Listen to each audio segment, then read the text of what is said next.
ஐராத்திரி நாளைக்கான பிரம்பலம் பார்த்தீங்கன்னா சோழர் நிலாவுக்கு பிடிச்ச மாதிரி ஏதாவது வாங்கிட்டு போகணும்னு சொல்லிட்டு யோசிக்கிறாங்க. அடுத்த அல்வாவும் மல்லிகைப்பூ வாங்கிட்டு போறாங்க. ஆனா இந்த விஷயம் வீட்டில் உள்ளவங்க எல்லாருக்கும் தெரிஞ்சுன்னா கண்டிப்பா கிண்டல் பண்ணுவாங்க. யாருக்கும் தெரியாம இப்படி நிலா கிட்ட போய் எடுத்து கொடுக்கணும்னு சொல்லிட்டு சோழனும் மறைச்சு அந்த பொருளை வாங்கிட்டு வராங்க. பாண்டியனும் பல்லவனும் கண்டுபிடிச்சிடாங்க. கையில வச்சு மறைச்சு எடுத்துட்டு போற அது என்னதா அப்படின்னு சொல்லி கேட்கறாங்க. ஆனா சோழனும் இதெல்லாம் நீங்க பார்க்கக்கூடாதுடா அப்படின்னு சொல்லிட்டு வேகமா ஓடி போயிட்டு கும்பல் ஆஃப் பண்ணிக்கிறாங்க. அடுத்து நிலா கிட்ட போயிட்டு மல்லிகைப்பூ அல்வாவும் கொடுக்குறாங்க. நிலாவும் மனசுக்குள்ள சந்தோஷப்பட்டு இப்ப எதுக்காக இதெல்லாம் வாங்கிட்டு வரீங்கன்னு சொல்லிட்டு வெளில கோவப்படுற மாதிரி காட்டிக்கிறாங்க. ஏன் நிலா உனக்காக நான் ஆசையா வாங்கிட்டு வந்திருக்கேன், இதை பார்த்துட்டு எதுக்காக நீ கோவப்படுற அப்படின்னு சொல்லிட்டு கேட்கறாங்க. வீட்டுல எல்லாரும் இருக்கிறாங்களா, அவங்களாம் பார்த்தா என்ன நினைப்பாங்க, இது மாதிரிலாம் வாங்கிட்டு வரீங்க அப்படின்னு சொல்லி கேட்கறாங்க.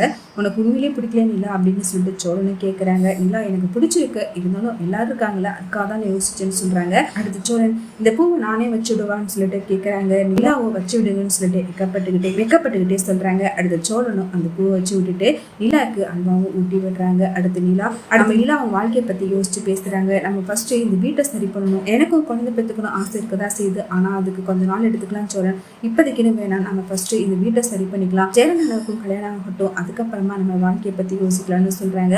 அடுத்த சோழனும் அதுக்கு சம்மதம் சொல்றாங்க. அடுத்து எல்லாருமே அவங்க வாங்குற சம்பளத்துல இருந்து எல்லாத்தையுமே எடுத்துட்டு வந்து நிலா கையில கொடுக்குறாங்க. இனிமேல இந்த குடும்ப பொறுப்பை நீயே பார்த்துக்கப்பா, நீயே இந்த குடும்பத்துக்கு தேவையானதை பார்த்து செய்ப்பா அப்படின்னு சொல்றாங்க. எல்லாவும் அந்த பொறுப்பை எடுத்துக்கிறாங்க. அந்த டைம் பார்த்து வானதி அந்த வீட்டுக்கு வந்துறாங்க. வானதி அங்க நடக்கிறத பார்த்துட்டு பயங்கரமா ஷாக் ஆகிறாங்க. பாண்டியனை கூப்பிட்டு அவங்க அண்ணனை மனசரை ஏத்துக்கிட்டு கல்யாணம் பண்ணது இன்னும் 2 நாள் தான் இருக்கு, அதுக்குள்ளேயும் இந்த வீட்டோட மொத்த பொறுப்பையும் அவங்க கிட்ட கொடுத்துட்டு எல்லாரும் சம்பளத்தை எதுக்கு அவங்க கிட்ட கொடுக்குறீங்க அப்படி கோவப்படுறாங்க. பாண்டியனும் வானதி கிட்ட தயவு செய்து இது மாதிரி என்னத்தோட இந்த வீட்டு பக்கமே வராதாங்கிற மாதிரி கோவப்படுறாங்க. ஒவ்வொரு விஷயத்தையும் இந்த வீட்டுக்காக பார்த்து செய்யறாங்க. அவங்க கிட்ட கொடுக்கறதுல உனக்கு என்ன பிரச்சனை வானதி, நாளைக்கே நான் கல்யாணம் முடிச்சு இந்த வீட்டுக்கு வந்துட்டா இந்த பொறுப்பு எல்லாத்தையும் ஏன் கொடுத்துருவீங்களா, தூக்கி கொடுக்க மாட்டேன், எதுக்காக அவங்க கிட்ட மட்டும் எல்லாரும் வந்து சம்பளத்தை கொடுக்குறீங்க, எல்லாருக்கிட்டே ஐஸ் வைக்கிறானே தெரியும்னு சொல்லிட்டு கேட்கறாங்க. இதை கேட்டு பாண்டியன் ரொம்பவே டென்ஷன் ஆறாங்க.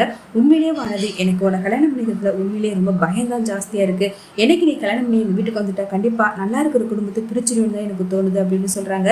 இதை கேட்டு வானதி பயங்கரமா ஃபீல் பண்ணி அழுகுறாங்க. அடுத்து வானதி நிலா கிட்ட இந்த வீட்டில் உள்ளவங்க எல்லாருமே எதுக்காக உங்களுக்கு மட்டும் சப்போர்ட் பண்றாங்கன்னே தெரியல, இந்த பாண்டியனை நான் அவ்வளவு தூரம் உயிருக்கு உயிரை காதலிச்சு இது வரைக்கும் என் கல்யாணத்தை பத்தி கூட அவன் யோசிக்க மாட்டேங்கிறான், அவங்க அண்ணனுக்கு கல்யாணம் ஆனதுக்கு அப்புறம் தான் அதுவும் என் கல்யாணத்தை பத்தி யோசிப்பேனே சொல்றான். பாருங்க கல்யாணம் ஆகி 2 நாள்ல மொத்த பொறுப்பையும் உங்க கைக்கு வந்துருச்சு, எல்லாரும் அவங்க சம்பளத்தை வாங்கிட்டு உங்ககிட்டே கொடுக்குறாங்க அப்படின்னு சொல்லிட்டு குத்தி காமிச்சு பேசுறாங்க. இதாவும் மனசுக்குள்ள வருத்தப்படுறாங்க. இந்த வீட்டுக்கு வந்த பிறகு இவங்க எல்லாருமே உங்ககிட்டையும் அன்பு கட்டுவாங்க வானதி, தயவு செய்து எதுவும் தப்பா நினைச்சுக்காது அப்படிங்கிற மாதிரி சொல்லி புரிய வைக்கிறாங்க. ஒரு பக்கம் சந்தா கால் பண்ணி சேரன் கிட்ட ஃபீல் பண்றாங்க. அவங்க கொடுத்த டைமே முடிய போகுது, நீங்க சொன்ன மாதிரி அவ்வளவு பணத்தை எப்படி ரெடி பண்ண போறீங்கன்னு தெரியல, பேசாம நான் எப்படியாவது வீட்டை விட்டு தப்பிச்சு வந்துடுவான்னு சொல்லிட்டு கேட்கறாங்க. சேரனும் அந்த மாதிரி தப்பு மட்டும் பண்ணிடாத சந்தா, முயற்சி பண்றேன் பணத்தை ரெடி பண்றதுக்குன்னு சொல்லிட்டு ஆறுதல் சொல்றாங்க. சந்தா சேரன் நினைச்சு ரொம்பவே ஃபீல் பண்ணி அழுகிறத பார்த்துட்டு சேரனும் மனசுக்குள்ள ரொம்பவே ஃபீல் பண்ண அடுத்து சந்தாவுக்கும் சேரனுக்கும் கல்யாணம் பண்ணி வைக்கணும்னா இதுக்கான பணத்தை நம்ம எப்படியாவது அரேஞ்ச் பண்ணி ஆகணும்னு சொல்லிட்டு சோழ நிலா கிட்ட சொல்றாங்க. நிலாவும் ஒரு பக்கம் பணத்தை எப்படி ரெடி பண்ண போறதுன்னு தெரியும் சொல்லிட்டு யோசிக்கிறாங்க.